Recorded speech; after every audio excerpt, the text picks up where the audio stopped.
want to talk about this whole idea of bending the breaking the rules intelligently, and probably the first thing to do is to define this whole concept of intelligent disobedience. I wish I made up the phrase, but I didn't.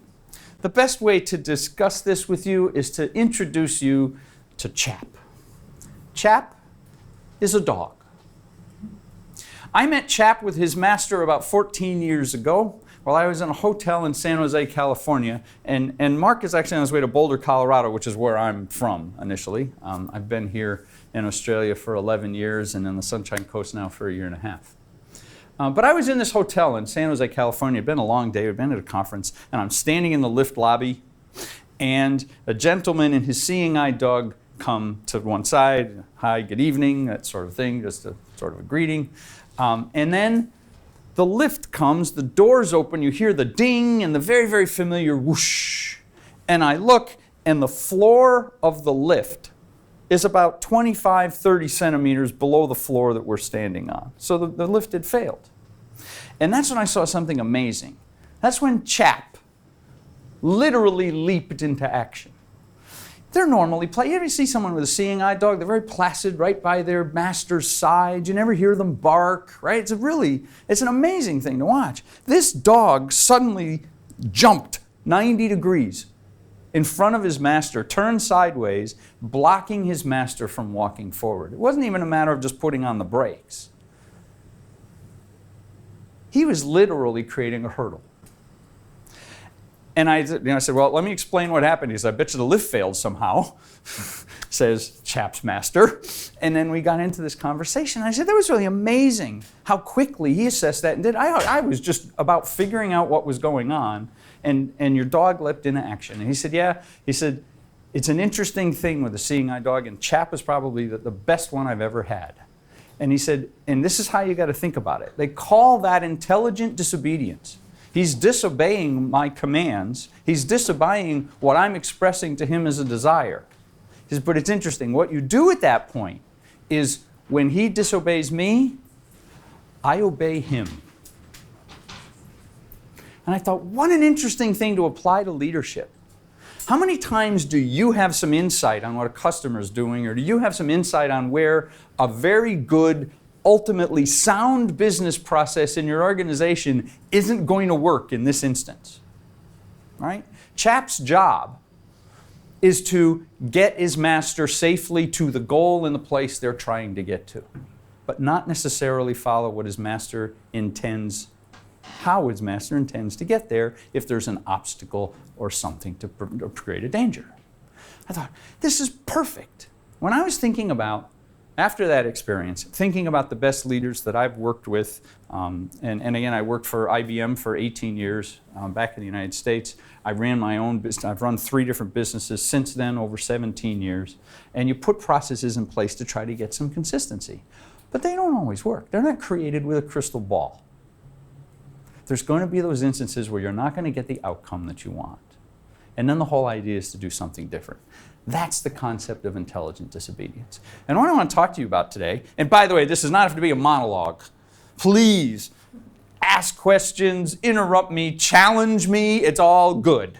Okay? It's all good. It's in the essence of intelligent disobedience, for crying out loud. What I want to talk about in the time we have together is intelligent disobedience in general, and you know, you're here, most of you probably, because you're doing something different, maybe shaking the tree a bit, whatever the case may be. So this is in support of the people that'll shake a tree. But I want to focus a bit on selling a product, selling a service, and getting a bit of a different mindset and a little bit of disobedience now and then, breaking the rules, or maybe at least doing something that's not expected as a means of getting your product in someone's hands. All right, so that's really the focus that I have this morning. Sound reasonable? Excellent. So let's talk about sometimes how a great idea doesn't always come across as it should. Okay? This particular idea, put forward by a man named Fred. There's a rumor that this idea, when he first wrote it up, was actually failed in his university course. That's not true. He was interviewed recently by Inc. magazine. He said, no, it wasn't a failure. I got a gentlemanly C grade on this paper. But it was probably a poor representation of his idea, and he was talking about people with new ideas and entrepreneurs. And often that's the case very early on, is that it's in your head, you know what this thing is, you know what this thing can do, and it's a matter of extracting that story in such a way and putting it into somebody else's environment, which again we want to talk about today. The success of the idea, however, was much different than a poor representation or a gentlemanly C grades. Anybody know what I'm talking about? Fred Smith and Federal Express, when he was at Yale, he submitted a paper with this whole concept of having one spoke for delivery service throughout the United States. With everybody flies to one place, he's going to have a consistent set of processes, he's going to control it from one place to reduce costs. We'd fly everything back out again. He said, you're going to fly everything all the way across the country and fly it back out? What a silly idea. Worked. Anybody with a French background or no French? Oh, good, because I could say this and butcher it and you wouldn't know. Okay, so this is a great wine that almost wasn't. Chateau Roussillon, maybe? Sounds like I want it to. This is the best French, now, not necessarily that the U.S. can judge whether it should be a good Chardonnay or not. I'll leave that up to you. But the best-selling French Chardonnay in the United States was originally marketed as Chateau Roussillon, and they didn't sell a thing. Brought it to a marketing company and said, we're not selling this stuff and it's a good wine. And they're like, well, okay, maybe we'll try something different. They came up with something different and proposed it to the Chateau Roussillon people. And they said, oh, we can't do that. Well, we think you sell your wine if you do. And said, in fact, this marketing company made a lot of money on this, by the way. They said, don't pay us. In fact, we will pay for you to relabel their bottles of wine. And we'll take 10% in the difference in sales because we think we're both going to make a lot of money if you do that. And they agreed.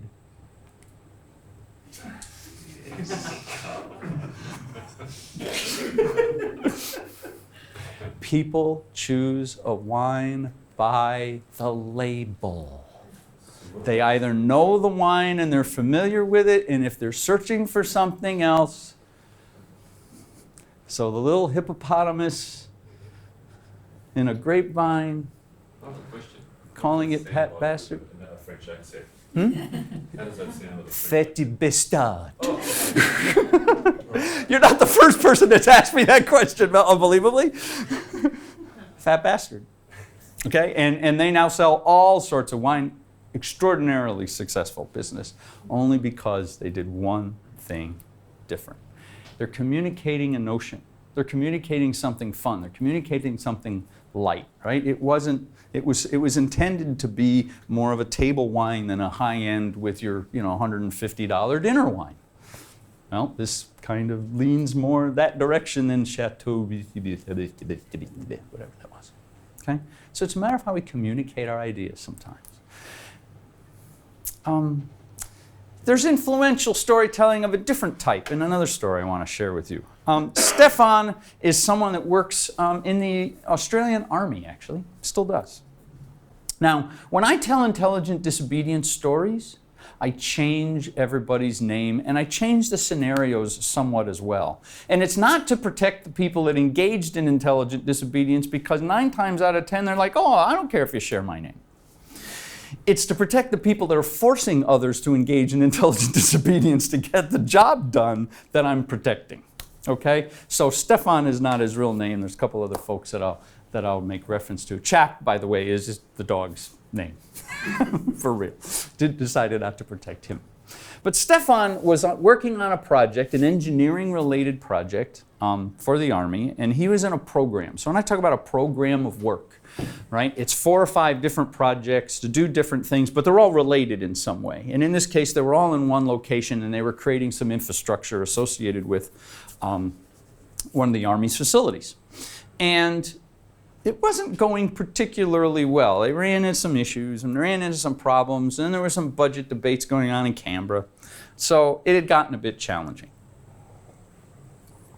Stefan and his project management colleagues each got a note from Canberra asking some rather pointed questions about the project and the status and where they were heading, right?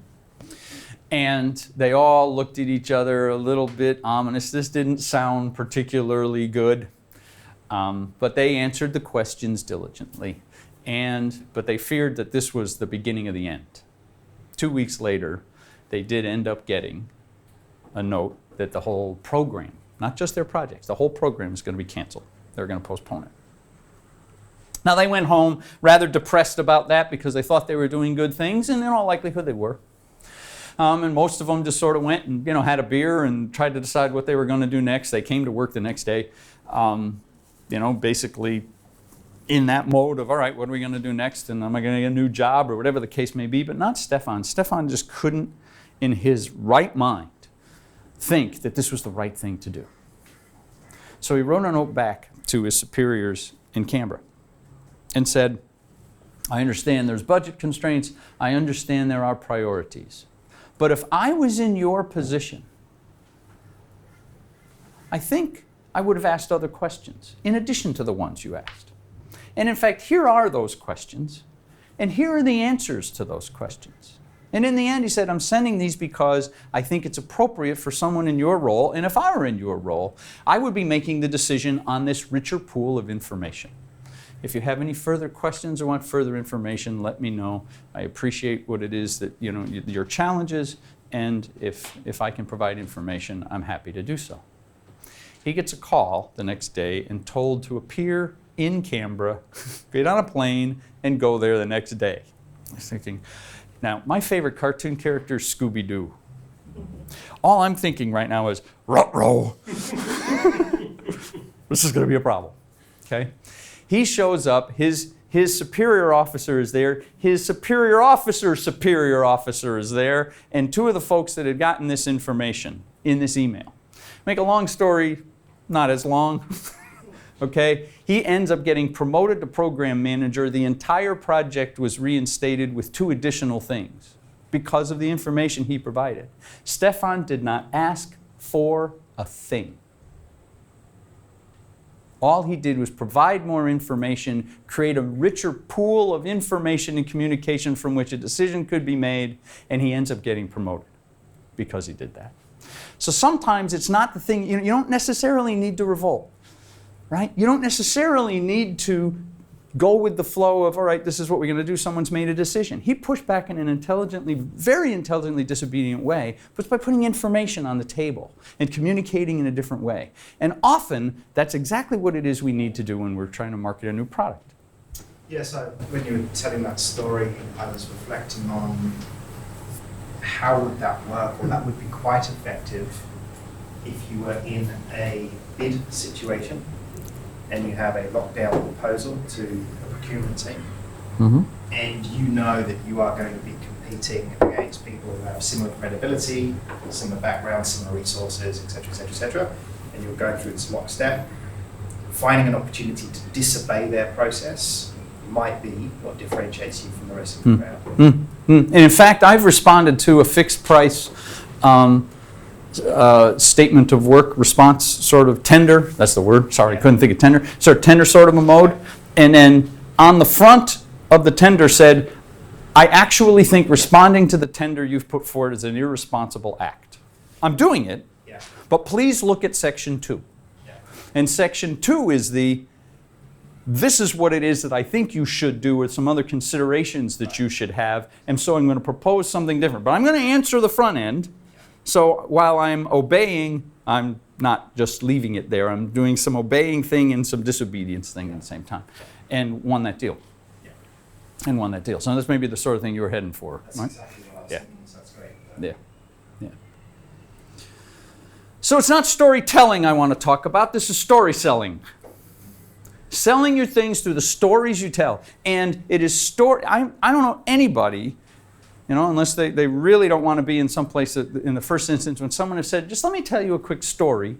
All right, that's how we communicate. That's how we learn as human beings, right?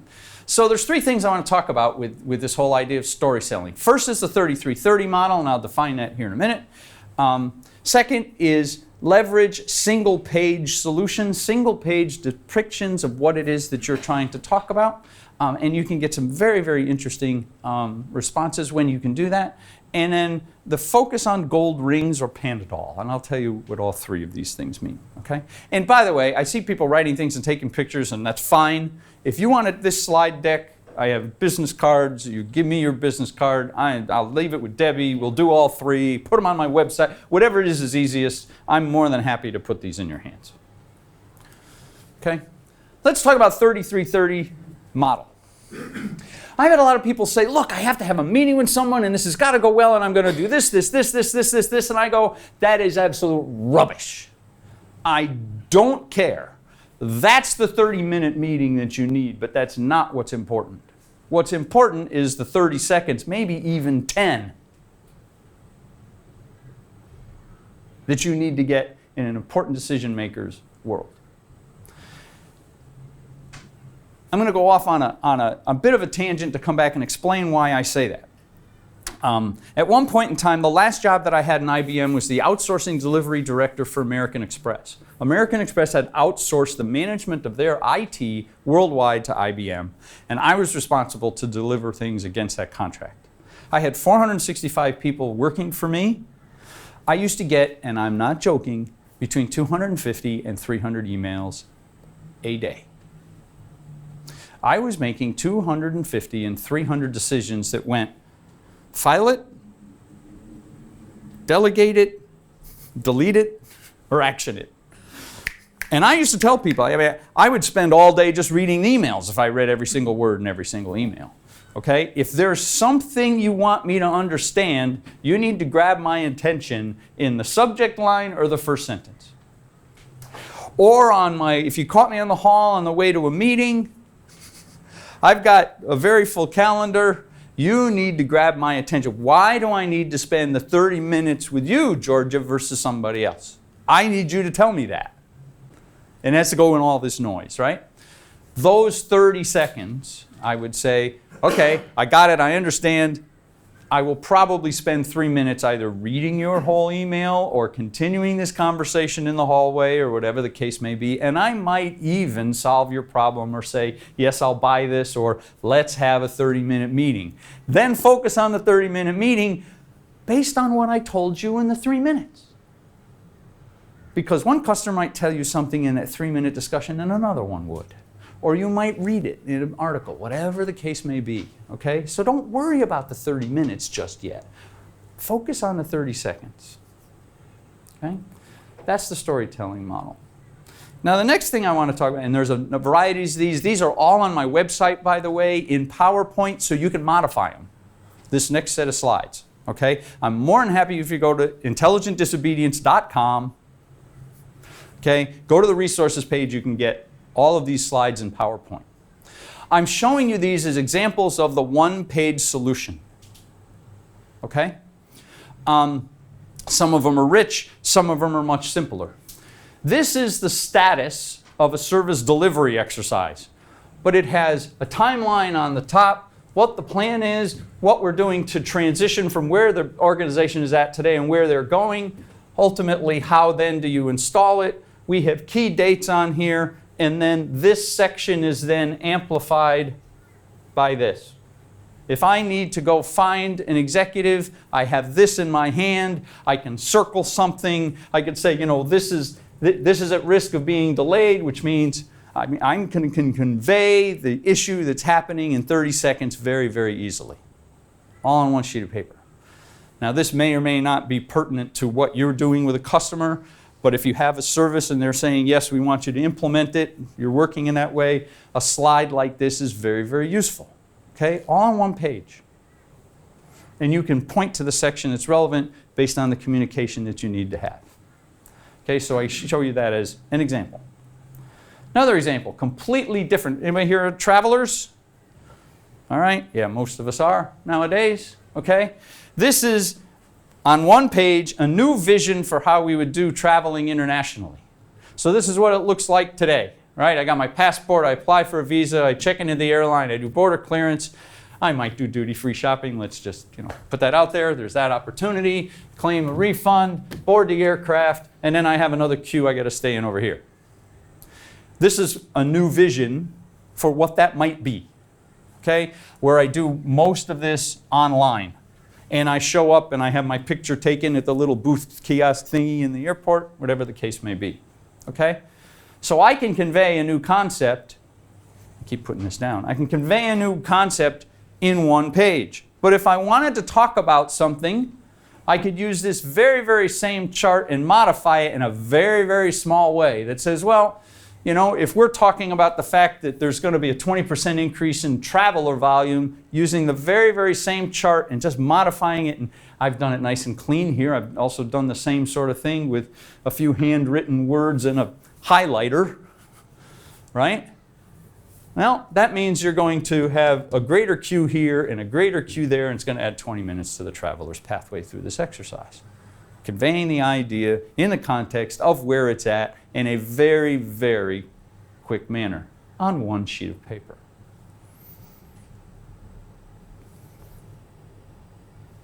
Cool? Ideas? Hopefully it generates some sort of thoughts of where you can convey some things. By the way, same sort of a thing that says, okay, hang on, here's this new traveler pathway. If you decide that we have to do something manually, if there's some passport flags that say, okay, we think this guy is doing this, that, or the other thing, we want to just not let him or her breeze through the airport, okay, you could do that, and then you're going to have this amount of transit time added and some additional staff, 8 staff at each airport at this area to ultimately check whatever passport flags you want. So again, just modify. Like I said, I've done it cleanly here. You could do it with a pen and a highlighter. This is a simpler one, and one that I would say I probably use most often. And there's two thoughts that I want to convey by showing you this chart. The first is, in many cases, you want your product to make you money, presumably, but you also want it to deliver this, right? Or, and I say business value, it could be to an individual or whatever the case may be, right? In most cases, not all, but in most cases, your product doesn't deliver business value. Michael's got some fantastic stuff in working with how to understand and work with people. But if you don't train a group of people on that material so they can use it appropriately in the education setting or in the business setting, whatever the case may be, they don't get business value. He's delivering a catalyst for business value. That fair, Michael, do you think? Absolutely. Okay. He has a deliverable. It's a great catalyst for business value, but you have to do stuff like allocate staff for training so you'll understand it. Then you'll get business value. Right? So sometimes you could take a product and your product is very, very good and they say, oh, it's great, but I can't just do this alone. You have to do some things in the middle to get to the outcomes you are looking for. Very, very simple way to convey when something is happening or not happening and what it is and how you need to work together to get the business value that someone wants. I use this chart, this form of chart very often, and I try not to put any more boxes on it than that because it conveys the idea. Okay? So when I talk about single sheet solutions or single page representations of what it is that you're trying to do, this is what I'm talking about. Okay, so I'm going to pause for a minute. Questions, thoughts, discussions? Yes. Thank you. Would you mind going back to 3330?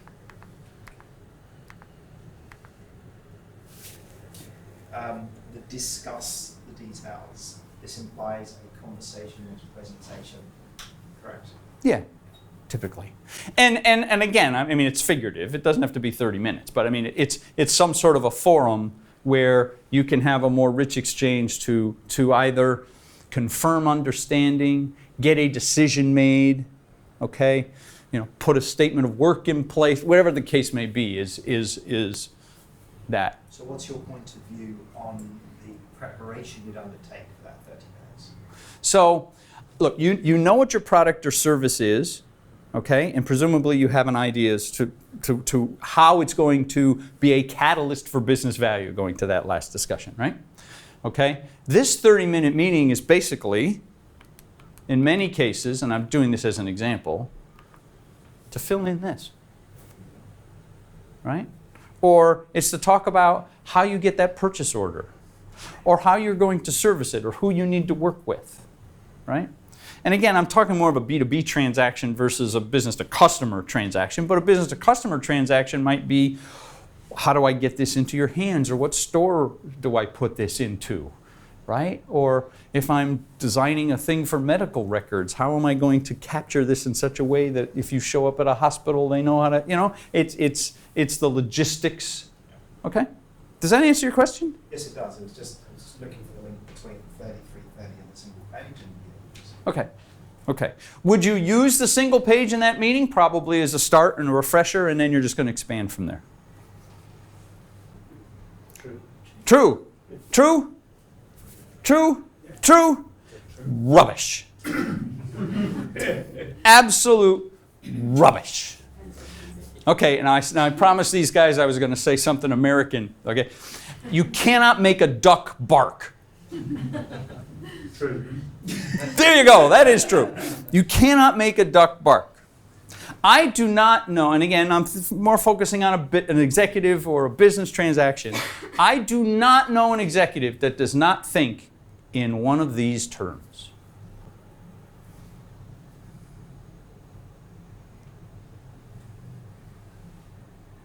And you're not going to make them think differently. Now, Paul Allen, who's got a lot of money, worked with Microsoft. One of his personal goals is to find World War II shipwrecks, and he just found another one, right? So there's that sort of none of these, but so there is a bit of a catch-all down here, but that generally is their personal little pet project or something they're trying to achieve, whatever the case may be. But I have rarely, if ever, have I run into someone whose thought process and what they're trying to achieve wouldn't ultimately lead to one of these things. And you're not going to change that thinking. Why? Sorry, I missed gold ring or Panadol. I don't understand why that's. Is that? Okay. Thank you. You caught me missing something before I went there. Let me just get through this. I'll answer that in a second. Okay. Anybody challenge this notion?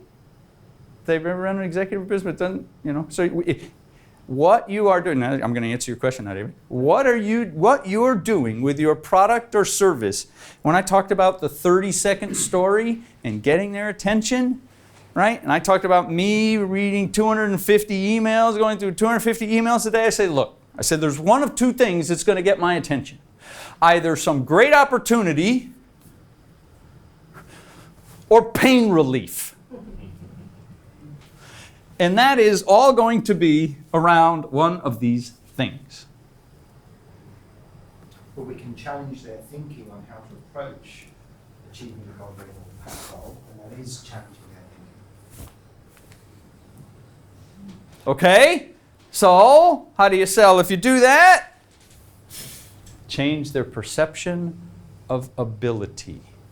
You are giving them an ability or a capability to grasp that gold ring or take Panadol, which is going to relieve their pain around these things. Gold ring or Panadol. What capability, I've had this conversation with Duncan, and we had some really good conversations about this. What capability are you giving to someone that they don't have today? If you can't clearly answer that question, you don't have the 30-second story. If you can make it 5 seconds, that's even better. 10, good. If you have to get 30, okay. But if it gets much more beyond 30, I'm starting to go into all right, do I file this, delegate this, delete this? I'm just, this is going somewhere else. This is going somewhere else.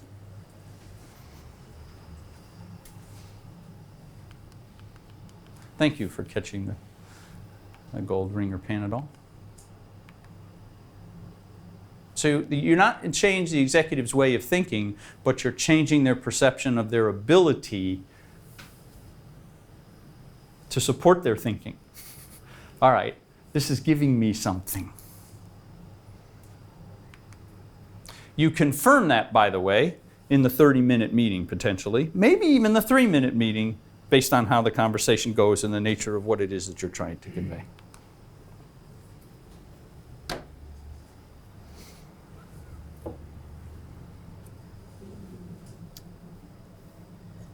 You think so? That was non-committal. I'm not so sure. Not unless they wanted to. Not unless they wanted to. What do you think? 2 people have chirped up. So you're saying that? No. Is it sorry? Is it much different than that? Really, is what I'm asking. Yeah. It would probably change in that different people will emphasise different parts of that. I think the bottom line is achieving personal goals. So there's a phrase from the Flashman Diaries which says any diplomat can be guaranteed to pursue his own interests. And I think the personal goals could reflect other headings within that slide. So It could. I think you're heading exactly the direction that I'm trying to convey. There is a tendency to have more emphasis here. And in today's world, the one thing that's in here, you might look at it as decreased productivity, whatever the case may be, but it's time. If you give someone time, ooh, how cool is that? Right?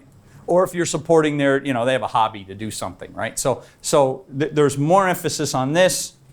A lot of this is, look, if you're going to do something that's going to make things cheaper for them, or make their household financial position better, right? They wouldn't call it profit, but it's probably the same structure, right? But I would add a time factor in here, which is more like increased productivity. But if you make it easier for me to do things in my day, you're onto something. So it's a little different, probably almost like a different lens to view really these very same things, okay? But a little more emphasis on this, because if you're a cyclist and you're having something for cyclists, then you're supporting, something that they want to do and that they enjoy in their personal habits or their own recreation. Questions on this, gold ring or Panadol?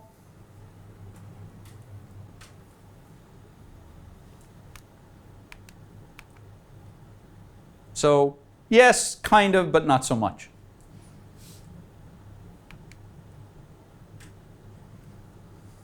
Okay, so we talk about how you deal with the right individuals. How do you get to them? Standard stuff. Getting in touch with your inner stalker. Okay? Now, true story. By the way, and when I do this, and Deb being a very diligent person said, you need to tell me about inner stalker if we're going to put this onto put it out there. And I went, sometimes you just need to get clever as to how you get someone's attention, and that's what I'm going to talk about. I said, okay, we got the pass, right? This is a true story. I don't recommend you do this often. It's just, intelligent disobedience is not something I do 5 times a day. It's when the process is not going to get you to the outcome, right? And I'm trying to reach a very busy executive. And I used to live in Canberra. And the flights in and out of Canberra are pretty predictable because there's not a ton of them. So if someone is coming back from Gladstone on Thursday, and you know that, I pretty much know what flight they're going to be on. So I take a bag that looks a lot like a day bag with nothing in it, one of my one-sheet solutions in my 30-second discussion, and I sit in the airport. And the person that I'm looking to talk to gets off the airplane, comes out, and I know where they go, because there's only one way you can go in the Canberra airport. And he comes down the stairs and out the door, and I, sort of back around the other side, sitting in a chair looking over my shoulder, and I come out and I go, oh, hey, Steve, I didn't know you were on that flight. Can I walk you to your car? Sometimes just a little bit of stalking. Don't do it often, please. Don't call me if you've done it 3 times and someone says, oh, all right, hang on a minute. Right? Get in touch with your inner stalker. So, some intelligently disobedient approaches that people have used to be a stalker. Sylvia had moved here in Australia, had moved from Sydney to Melbourne, and was looking for a job. By the way, entirely true story. And looked for about 6 weeks and wasn't finding anything, or was getting interviews and it just wasn't quite the right guy. I actually got one job offer. It just wasn't for something that she wanted to do. So she was struggling a little bit and actually said, I must need to do something different. And someone asked her, I wish I was part of this conversation, but I wasn't. I heard about this later. And someone asked Sylvia, well, who do you want to work for? Create a list. And it was on this just put it out there to the world spiritual sort of approach, and then the world will answer you kind of discussion. But she's not that kind of person, but she thought, well, that would be interesting. And she created this list of the 6 companies she'd wanted to work for. And then it dawned on her, I should just show up.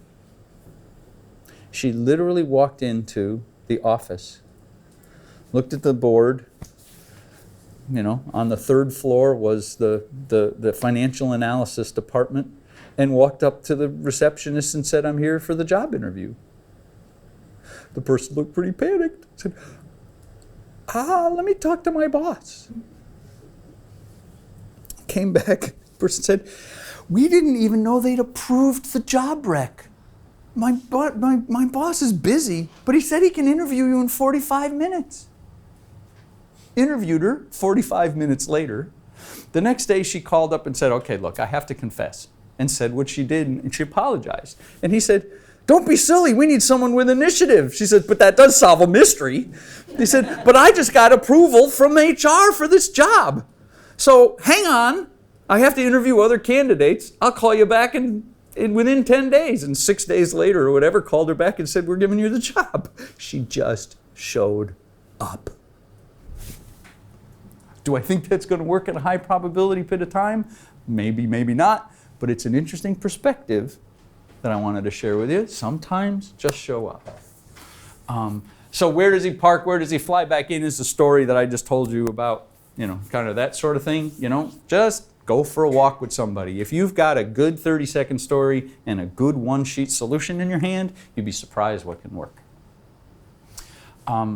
I've known someone who mentioned someone else in blog entries. And they get, like LinkedIn is really good because it goes to their LinkedIn feed. Someone mentioned you. Who is this person that's mentioning me all the time? They'll reach out. You'd be surprised. They'll reach out. Sometimes knowing who someone's executive assistant is, and have your executive assistant call them whether you have one or not. I know someone that does this regularly, and it works about 75% of the time. Hi, I'm the executive assistant for Jonathan. John doesn't have an executive assistant, but someone just plays that role for a minute, and he's been trying to do this, and I know you're busy, and you're probably trying to juggle this calendar too, but he's got this, and then you have the 30-second story. They have the 30-second story. He's got this thing where we think we could solve the blah, blah, blah, blah, blah, blah, blah. He's just looking for 30 minutes or 15 minutes or just an opportunity to chat with him on the phone for 5. A little bit of sympathy there, someone that understands the frustration that someone else is trying to do. Lo and behold, bam. Okay? But you have to have your 30-second story when you do this. And it has to work.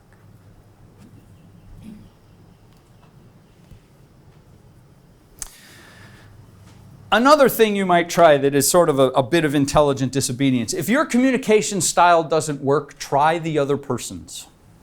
This is really uncomfortable, and as I say there, it shouldn't be the first technique you attempt.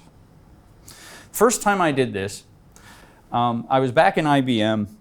In fact, I was on the American Express, and I was at the American Express environment, and IBM at the time had this big architectural model that you were supposed to use when you were doing outsourcing, and everything was supposed to march that direction and fit into it. But American Express had something different.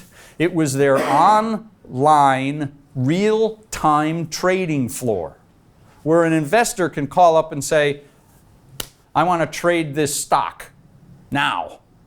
Right? Or put this sell, or buy this, or whatever the case may be, right? Minutes make a difference. So we had to do something different with that. Anyhow, from a technology setup point of view. So I walked into the lead architect for IBM's outsourcing, who's a gentleman by the name of, we'll call him Fred. And Fred's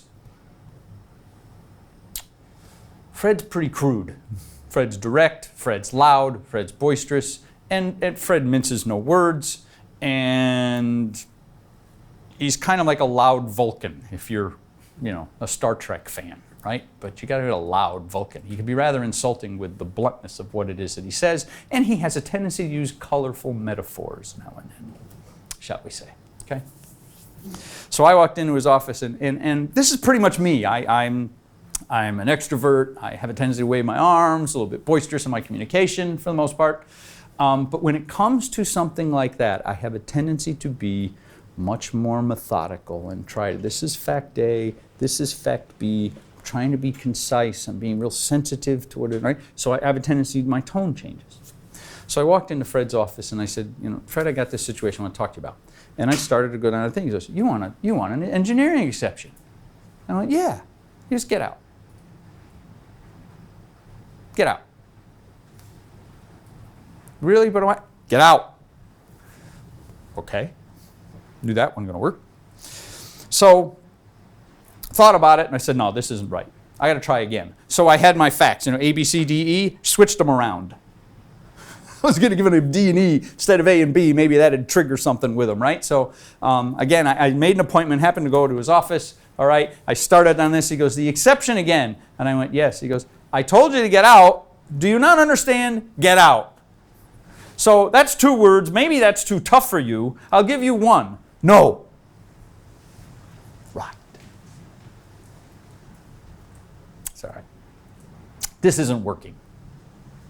But I was absolutely adamant that this was not going to be the right thing for the business. American Express's business or IBM's business. So I caught him on the way to the car. And I said, Fred, he goes, you're going to talk about this again. And I said, yes. And you want to know why? And he said, why? I said, because you're full of, and I can't leave you that way. Come to my office. We walked to his office. So we weren't he hadn't gone that far. We walked to his office. I sit in a chair. He puts his briefcase down, takes out his thing, opens up the top drawer of his desk, and I'm thinking, oh my God, he's got a firearm. Takes out a pen and a pencil, or a pad and a pencil, folds his hands like a schoolboy and says, I actually think you believe what you're telling me now because you sound like you normally do. Which is not how I don't normally swear at executives in IBM, but that's all right. And he goes, now tell me why you need to do this. I was appealing to him because I was using his style. It was extraordinarily uncomfortable. My nerves were going like this, but it worked. So if you're trying to get across something to somebody, and again, it comes with risk and it's very uncomfortable, not the first technique, but try their communication style if it's different than yours. It may get you across the line. An intelligently disobedient technique. Let's just do general questions, and if not, I got 4 other things we can talk about, but I would rather talk about any questions you have or scenarios you have or some dialogue that we can create amongst you. So let me just turn this over to you for a minute. If not, I got 4 other things we can sort of knock around the room. So when you say 30-second story, are you talking about your pitch, or are you talking about, do you have an example of that kind of a story? You're talking more about a story that's really appealing to one of those Sure, dot points sure, that you're sure. thinking No, no. This process is getting more expensive, and it has gotten 5% more expensive every time we've executed it, Bob, and it has no chance of stopping. I have a solution to that. There you go. Not, you haven't just put you've told me a little story, right? But 30 seconds, you now have my attention. So wait a minute, we have something that's, every time we do it, it's 5% more expensive than the last time. And okay, I'm interested now. Right. So something precise that is identifying their pain or pleasure. Gold ring or Panadol. Now, he didn't tell me what the Panadol was, but he's convinced me I have pain I didn't know I had. Sometimes that's the thing about Panadol, right? I don't take Panadol if I'm not in pain, but sometimes you need to share with me that there's some pain. Make sense? Mm-hmm. Does that Yeah. help? Okay.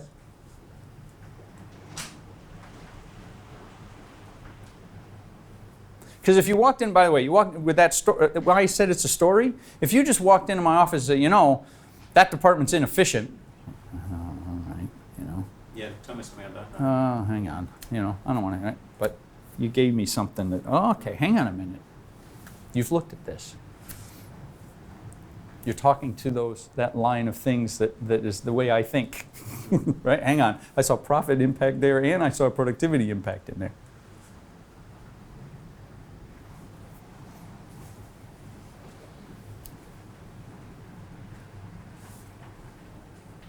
So Tom, when you bluff your way through something, When I what? when you bluff Bluff my way through something. Okay. Well, you had a suggestion before, you know, if you don't know something, you pretend that you do, or you pretend you're the executive, you know, this person that doesn't actually exist. What did you say before, the executive? Oh, no, okay. I said, so I would ask a person to behave like they were my executive assistant, even though I don't have an executive assistant. Well, So, and it's not, and I would say it's not lying, because I'd say, I'm doing something in support, you know, I'm working in support of Jonathan.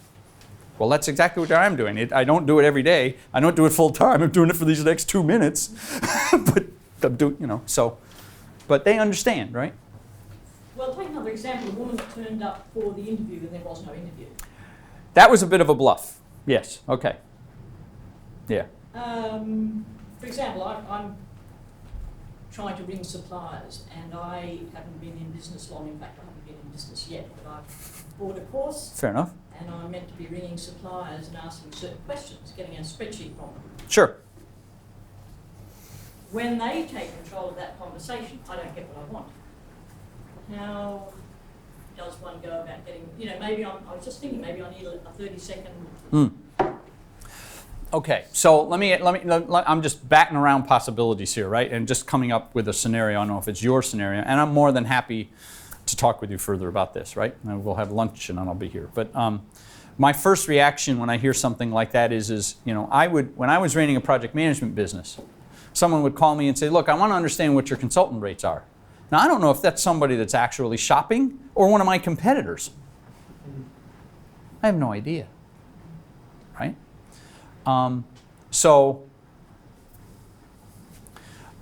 I have to, you know, the person that calls me with that kind of sort of direct inquiry trying to get information out of me, I need to understand that it's worthwhile and minimize the risk associated with giving you that information. So there's a bit of homework you might want to do, okay? First of all, do you speak the right language? For instance, if they buy things in pallets and sell things in boxes, and you say you want 37 pieces of something, I mean, this person doesn't know what they're talking about. We don't, you know, that you don't even sell that in pieces. You sell it. I mean, and I may be too fundamental, but you understand what I'm saying? Okay. So I want to be able to the 30-second story is credible if the scenario is correct and the language is correct. Unless you have an accent like mine and you're using a U.S. phrase, and, you know, I could sometimes get away with things when I'm in a country where my voice doesn't sound right. But other than that, right, So the essence of that 30-second story has got those other characteristics to it. Does that help a little, Dan? A little. Okay. I'm ringing America, so the accent assumes a lot in their mind. Okay. I'm doing business in Australia, which I don't want to be. Yeah, look, that's okay. I'm new to all this. I'll just listen. Okay, all right. And like I said, I'm more than happy to have a chat at lunch or afterwards as well, if you want to talk about that further. So it's a research elaboration on an elevator pitch. Is that right?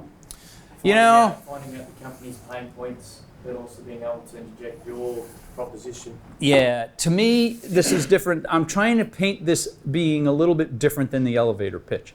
The elevator pitch is, so what do you do? And then you talk about the essence of your business, right? But your product could increase profit for one person, increase market, I mean, it could do different things for different people, right? And in fact, it could have an entirely different application in different industries, for instance, right? And I'm talking to someone in this room and he knows who he is, which is exactly where they've got going right now, okay? Completely different application. So the mission statement, or what do you do for a living, and what he's going to say in an elevator, in a lift, elevator speech, or in that 30 seconds, right, to describe what his business is going to be different if he's talking to someone in the mining community or he's talking to someone in the entertainment industry. Yeah, that's what I was implying. So the research is incorporated in regards to each business. You need to understand the value. What is that individual in that circumstance going to consider the gold ring or Panadol? Yeah. Because if it doesn't, with all the other things that she or he has to do, why do I want to talk to you, Greg? Why? I mean, unless I'm just a real social guy and I just, I figure I don't mind if you buy me coffee. And there's people that are like that you might run into, and good on you, that's great, those are easy. But why be here and talk about this for an hour if it was easy? Right? So we're talking about some, again, maybe a little bit disobedient sort of angles associated with this. Something out of value, I suppose, it's got to solve a problem, as you're saying. So if it doesn't have a consequence, like, for example,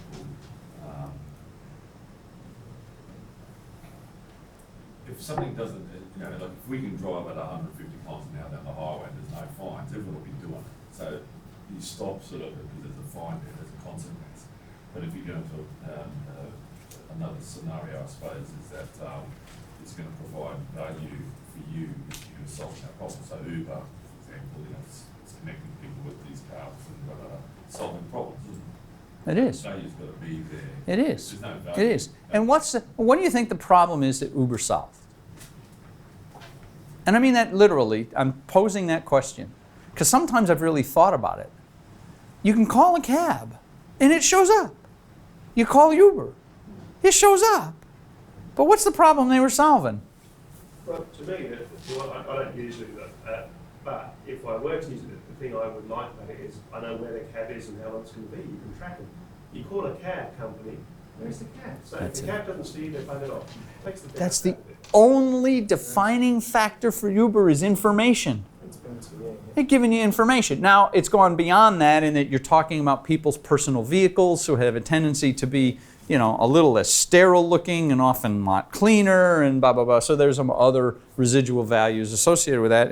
And for whatever reason, I think Uber drivers are just friendlier for the most part. Well, business is actually the one monthly invoice, so avoiding having, Right. taxi Right. receipts. Right. But I think the model they created was just information. And that to someone, I don't know if it's a gold ring or Panadol to them or both, but it's great. Hang on, I can get one in 4 minutes. It's valuable. It's still valuable. People are a lot less frustrated, a lot more frustrated when they've had a few drinks. See? They don't seem to, they're not as patient when they've had a few good drinks, so they're always waiting for that taxi cab. Now they've got Uber, they can see where they're going to be. Yeah. Still in question. So, But if someone said, I have an idea that when you call a taxi, you'd know exactly where they are and exactly how long it'd take to get to you, so you'd have no doubts. How cool is that? There's a great 30-second statement. You told a little story. What if, when you called a cab, you had a little thing that you knew exactly when it is they were going to be there? Yes, Christine. What do you think is the most powerful, the gold ring or the Panadol? Or do you think it depends? Yes. I'm not going to answer that question. I'm not going to answer that question. It depends. It depends on, look, I'm going to actually preempt one of the questions that I had, because this is a good dialogue, right? One of the questions on the next thing is, the best information that you could have about person to whom you're trying to sell something is where they feel they're succeeding or failing. It, to me, is the absolute most valuable piece of information. Because if you're talking to, let's say you have a new idea for marketing, and you're talking to a marketing person who's been brilliant, but their manager is saying to them, your marketing schemes are fantastic, but they're too expensive. And yes, you're bringing in more business than you're selling, and that's what we want, but we want you to come up with marketing ideas that aren't so expensive. All right? The failure that they have is their schemes are too costly. And if you go in with a scheme, hey, I got an idea, I'm going to help you sell more product, but it's costly, even though 5 other marketing managers will do backflips because they think it's great and they are going to sell more than they're spending, this one, in this instance, told that, right? So the very thing that could be a gold ring for one is actually just the opposite to that person who's in that circumstance. Okay? So you could have a perfect 30-second speech. It's just the wrong person at the wrong time. Do you mind if I have a stab at giving an example of what this 30-second speech Go. is? And then you can Go. coach it. So the scenario I was just playing around with was a chain of dentists in the high street, a national chain of dentists. And the way I might do this might sound something like, I was thinking about your company recently when I read about the digital disruption or the disruption that's going to occur from desktop manufacturing in the dental industry. I help organizations like yours identify the market opportunities in that space. If that's something you're interested in, I'd love to come and spend some time with you to talk about how we might be able to help you. Okay. There's a problem with asking me to review these things because I can be really fierce. Tell me which one of those you just said. So the one we're talking about is expanding potentially into new markets. Okay, stop. Where was that in the sentence? Finding market opportunities. At the end. Sure. And you talked about computer things and marketplace, and you went all... I can help you expand into new markets by... Now tell me.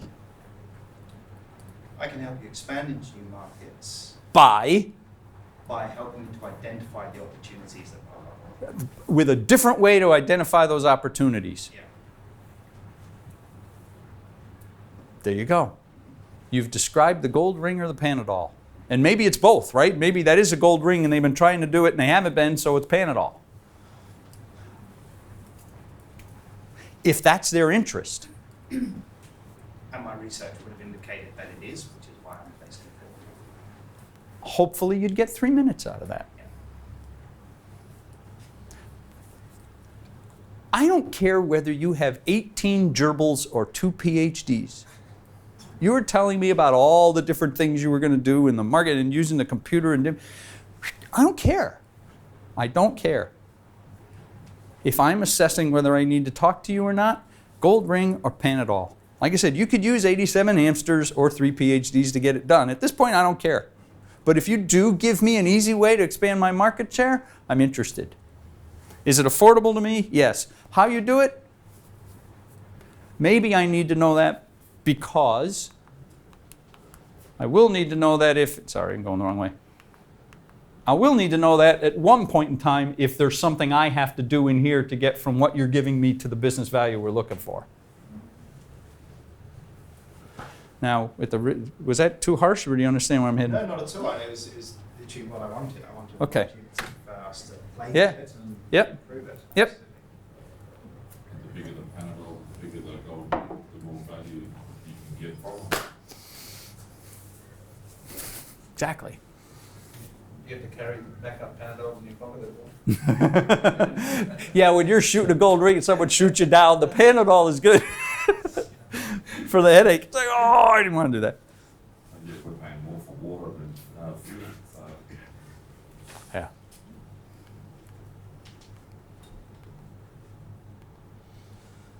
Other questions? Can you talk a little bit about what you think is disobedient about the you know, like the 3 second, you know, linking what you said? Because I think it's disobedient in that it is not the way most people communicate. I'm going to have a 30-second story and a picture. But what about a website? Maybe your product needs a website, but guess what? That's exactly what the website should have. As soon as someone lands on your page, it's a 30-second story and a picture. So so the disobedience is going against the norm. It's something outside the norm, right? Now, let me just categorize the whole concept of intelligent disobedience just for a minute, and more broadly, but I think is relevant to answering your question. What is intelligently disobedient in the Australian Army is the exact opposite in Google. So if I'm going to be in a meeting, I'm going to question my senior officer in a meeting in the Australian Army, I am likely to get chastised, and the cultural expectation is that's exactly what's going to happen. In Google, if I'm in a meeting with my senior manager and I don't question one of the things he or she says, I'm going to get chastised because that's why I'm there.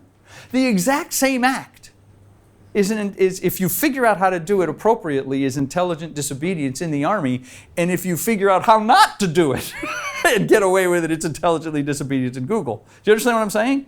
It is very much a contextual sort of a thing. So this could be, you know, a 30-second story in a picture could have this much intelligent disobedience in it in one organization and a little bit in the other. I'm really trying to get to the stalking sort of stuff and really when I'm labeling this intelligently disobedient, but it's the idea also of don't sell a product, sell a story. Sell a story. So I think with the intelligent disobedience, I wanted the Obamas to come and talk at one of the conferences I was organising. And what I do, just realised about your second tier contacts. I have a contact on LinkedIn who's an author. He's within the medical profession. He is the one author everybody knows about. He's an amazing guy. And I just wrote to him, hey, do you know the Obamas? And he said, no. But my mate was, he was senior, he was basically John Kerry's. He was head of some department for John Kerry, so John Kerry and this guy. Sure. So I wrote to him and I said, can you get an introduction? I also wrote to the Obamas saying, you can get a reference, but you know this guy, talk to him, you can get a reference about me. So I got a rejection letter from the Obamas. I'm framing it, but I got that. You can penetrate that fast with that second link contact. And hopefully we'll get into a conference in the next year or two. It'd be nice. Yeah, and you know, I actually introduced myself to a person that said, I have the privilege of having been fired by you. They had no idea who I was, right? And I didn't say it with any animosity. I said, you know, you're one of the few people that's actually fired me.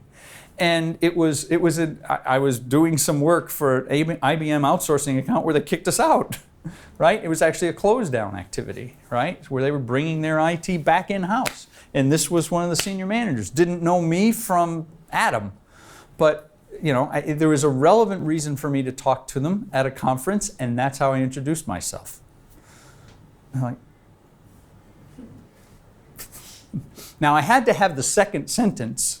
The second sentence was my 30 seconds. The first one was the, what? Hang on, right? I'm not looking at you, I'm looking at this person that just said something really unusual to me. But I had a justification for why I said that, and I said, but I really thought this was good, that was reasonable, and here's my 30-second story. Second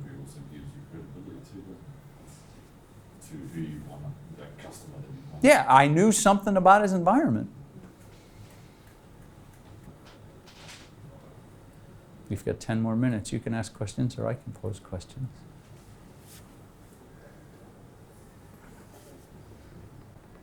Yes.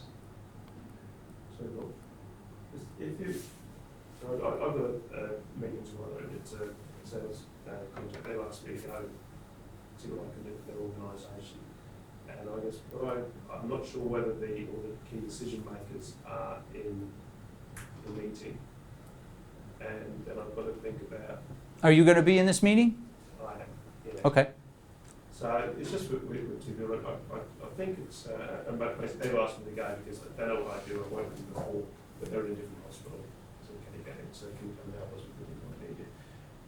I'm just wondering, how do you go about, so if you're going to a new organisation, you've got a couple of people there, how do you go about finding out the other people, what's the organisational culture, who's making decisions? Sure. Sure. Okay. Some similarities of sorting. Sure. Let me just, there are two things that jump out at me, and I have that instance a lot, especially in the project management world. I ran in my own business because you're going in and you're being asked to run a project and you got to figure out who's who in the zoo, right? Yeah. There's organizational authority and expert authority. Organizational authority that's the third line manager, the director of blah, blah, blah, right? Yeah. And everybody's going to be watching that person in a meeting. What do they say? When do they talk? They will talk to that person even though there's a lot of people in the meeting, right? So you've got that authority. The second authority is, all right, there's some people in this room that will remember this analogy and other people in this room that are too young for this, so I apologize for that. I'll catch you up in a minute. MASH.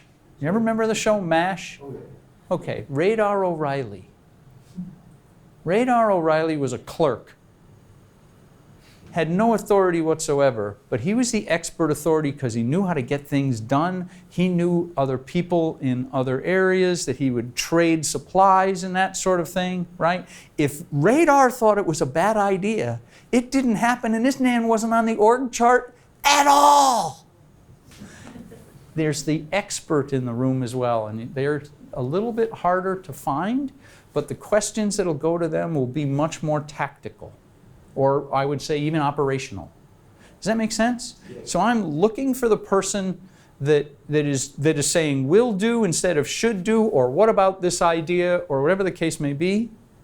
And then I'm looking for the person I look to say, will that work? Are those things green? Do we have those in the supply room? Whatever it is that gives you the fact that they have the operational capability, because often you need to understand both. You need to understand both. Yes. Because the person that is the decision maker is not going to make a decision and help you if Radar thinks it's a really sucky idea. For those of you who don't know MASH, was there enough context in that so you understand where I was coming from? Okay? Yeah. No, that's good. Did I answer your question? It does, yeah. Okay. I think so, yeah, because I think with the time scale I've got now, that will be very useful. I understand why some of the meetings I had before, different organisations haven't gone so well because I haven't been I've been looking at one or the other, not both of those. Okay. That's one thing. Sure. Okay. Look, we got another 5 minutes or so. I want to pose the first question to you that's on the board.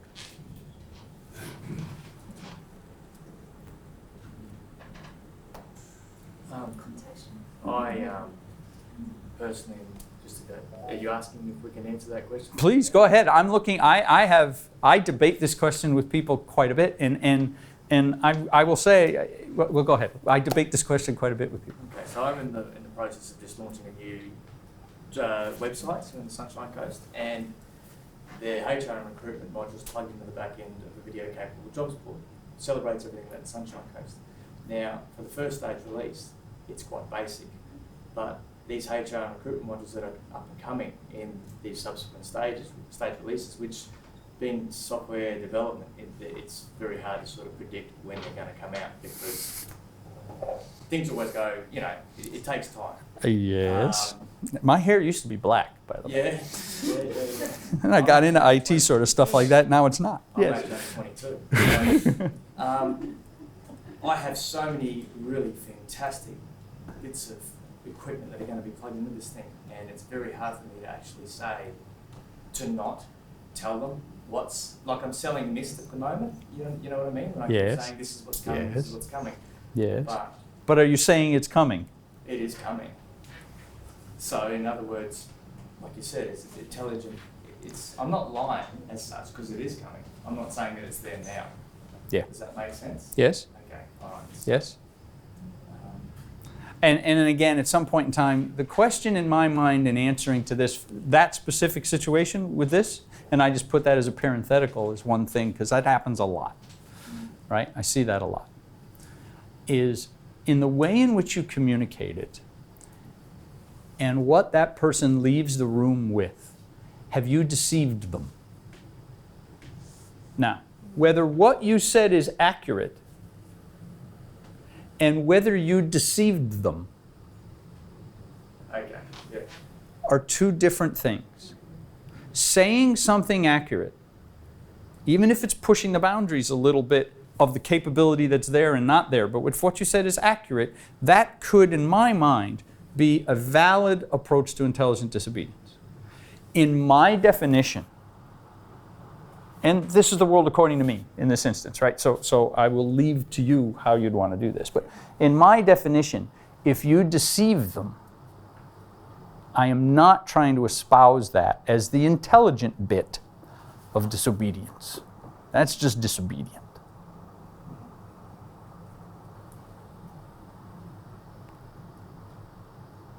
The ethics chapter of my book was the hardest one to write, because I'm actually talking about, you should break the rules now and then. And that could compromise your integrity. So how do you do that in such a way? It was the one that I struggled with the most in trying to say what it is that I was trying to say. Because I really just wanted to say, just don't be an idiot and go on to chapter 5. But the publisher wouldn't like that. He said, I don't think you should do that. I said, yeah, I don't think I should do that either. But that's what I really want to do. Just don't be an idiot. It's a little hard. It's hard to write. It's there, and I'm really happy with it. Because, and again, I don't say I can assess your situation, but that's one of the questions. Is there a possibility you've deceived somebody? Intelligent disobedience, that's not my intent when I'm talking about disobedience. Because you're talking more about pattern interrupt, doing the unexpected. More often than not, but sometimes I'm talking about blatantly breaking the rules and process, right? Because again, it's in the instance where it's for the benefit of the organization of a whole, not you personally, directly. You might benefit personally because, wow, Bruce, that was a great idea. I'm glad you didn't follow the rules because that wouldn't have worked. Good on you. All right, you've benefited personally, but that's not the reason you're doing it. You're doing it for the benefit of the company, the client, or the organization, first and foremost. Right? I would be naive to say that I don't know of people that have flat out lied. And it was, I'll say, successful bit of intelligent disobedience, but it is extraordinarily high risk. Extraordinarily high risk, and I don't recommend it. But again, I would be naive to say it hasn't been done.